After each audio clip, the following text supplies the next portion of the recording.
माझी चप्पल घालून गेलेलीस ना? कळतंय मला, 3 दिवस वापरली नाही तरी चिखल कसा लागला मग? उठायचं आणि धुवून द्यायची पटकन. मम्मी, झाडून झालंय माझं, तिला सांग फरशी पुसायला. मी नाही सांगणार मामा, ती भांडते परत माझ्या. अर्ध्यापेक्षा जास्त होतं ना, आता एवढंच राहिलंय. म्हणजे मीच आणलेलं मीच नाही खायचं.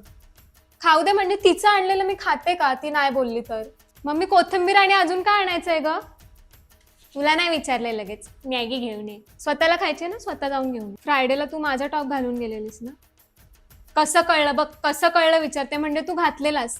माझी फ्रेंड आहे आशना, जिच्याशी तू बोलत असतेस सारखी सारखी, ती बोलली मला की अरे ये तो तेरी बहन का टॉप आहे, तू पहन के आती है. आणि मॅडम, माझ्या फ्रेंड्सशी काय एवढे बोलत असतेस? स्वतःचे पण फ्रेंड्स बनव ना जरा. तुझं नेहमीच आहे मम्मी, बहीण आहे, वापरू दे, काय होतं. मग डोकं पण वापरायला सांग ना तिला माझं. 60-65 वर नाही अडकणार, निदान 90-95 पर्यंत तरी जाईल. मम्मी, जायच्या आधी तू कामं वाटून जा. सगळी कामं मी नाही करणार, मला पण अभ्यास आहे. जगात काय एकाच व्यक्तीला अभ्यास असतो नेहमी असं नाहीये. तर याचा काय त्रास होतोय तुला? मम्मी गेली तर कोणत्या पण कारणावरून नको भांडू जरा. शांतता ठेव, ती आल्यावर परत चिडचिड करेल नंतर.